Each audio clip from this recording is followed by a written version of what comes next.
Usap-usapan ang ilang pahaging na makaanak at kaibigan ng sinasabing naghiwalay ng celebrity couple na sina Bea Alonzo at Dominic Roque.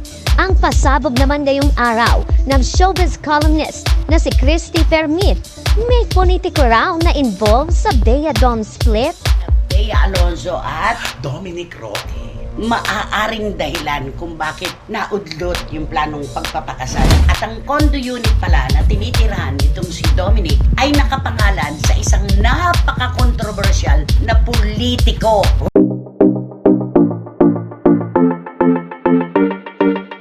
Showbiz Talk PH.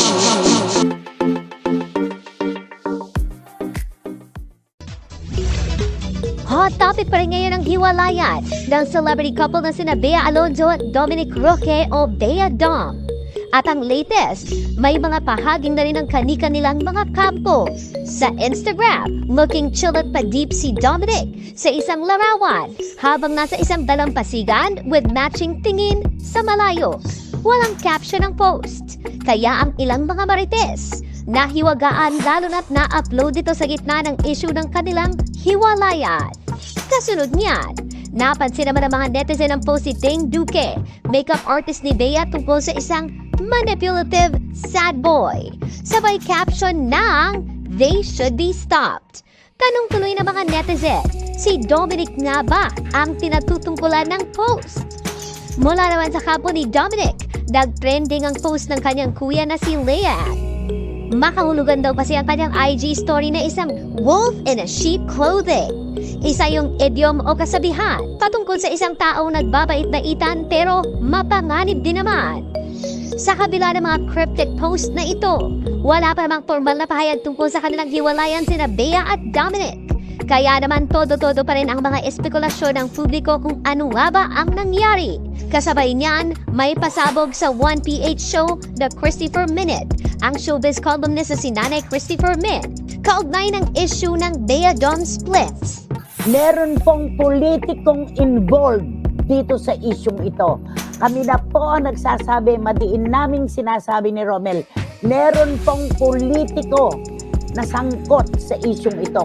Sa kanya namang personal vlog sa YouTube na Showbiz Now Na, sinabi ni Nanay Christy, may mga source siyang nagbahagi na ang daang kampo ni Bea, pinaiimbestigahan si Dominic. Oo, may trabaho siya.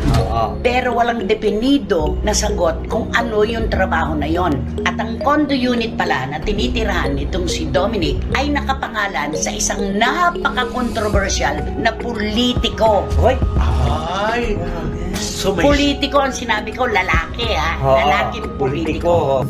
Sinusubukan pa rin natin kunin ang pahayag ng parehong kampo ng Bea-Dom.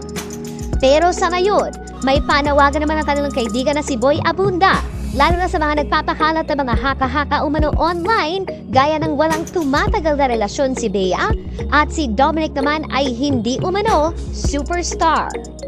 I don't want to speculate kasi another message that I wanted to send in that message, in that statement, ang sinabi ko lang, delikado yung speculations dahil malay natin inaayos pa, malay natin nag-uusap. But parang nabasa niyo ba yung may mga negative reactions na why did you have to come from you? Why not from Bea's side or Bea's I totally understand. Yes. I totally understand that. That's part of the territory. Some will agree, some will not agree. So I'm okay. Before you were with the breaking news na to, what were your thoughts? Ano yung kailangan niyo po? First of all, it was not scripted. Yes. I had some things that I wanted to say. Pero yung gusto ko talagang sabihin, nasabi ko naman, Yes, sir. may sobrang komentaryo na ang may kasalanan dito ay si Bea Alonzo because her relationship with Gerald didn't work, with Xander didn't work, so she is a problem. I think that's unfair. And I think that's not true. And I wanted, because I'm not saying na wala ho kayong karapatan magkomento, that's okay. Everybody has a right to opinionate. Ang sinasabi ko lang, let's be kinder. And I repeated that statement. How much do we actually know? And also,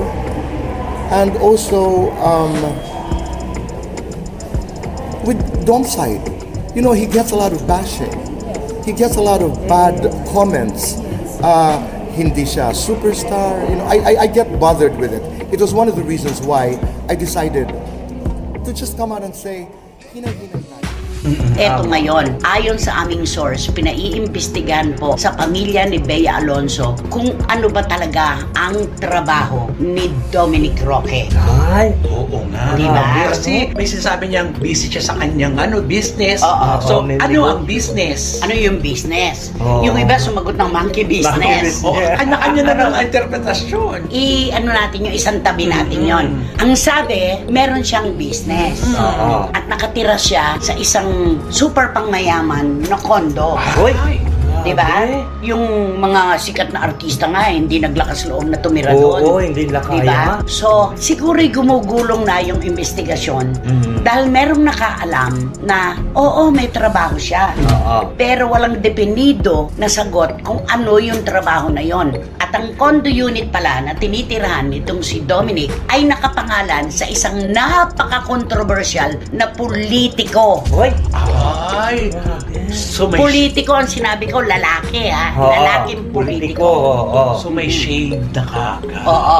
Ngayon, kapag tinrace natin, bakit nakapangalan doon sa politiko yung unit at bakit siya ang boss ni Dominic? Ay, grabe. Kayo na po ang bahalang humusga kung ano nababalitaan ninyo tungkol doon sa politiko at sa kanyang mga kaibigan. Hindi po sa amin yan magmumula. Basta ang mahalaga, nakarating po sa aming kaalaman na pinaiimbestigahan ng malalapit kay Bea Alonzo si Dominic Roque kung ano ang kanyang trabaho at paano niyang nakakayang tumira sa isang napakamamahaling bayad ng kondominium at kung sino yung kanyang boss. Ay, grabe naman. Diba? Oo nga. Mag-iisip ka nga rin talaga. Totoo. Grabe, di ba? Kasi una-una, wala si Dominic, pag-aanay natin, wala naman siyang project. Mm. Di ba? Wala siyang pelikula, Walang ginagawang anumang proyekto. teleserye.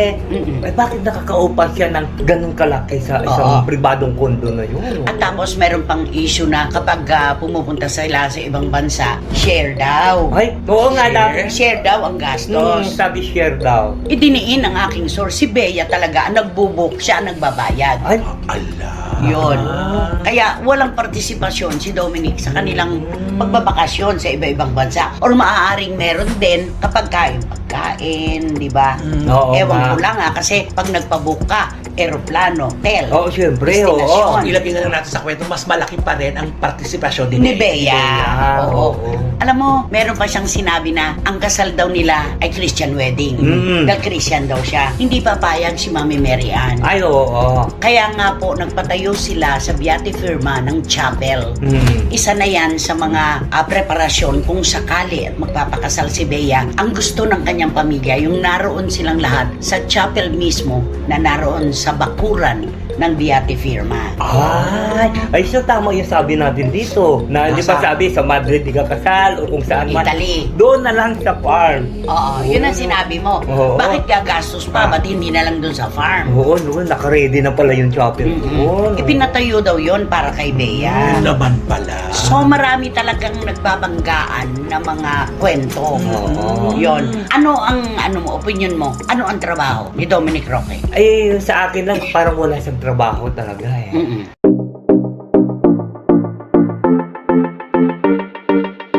Showbiz Talk PH.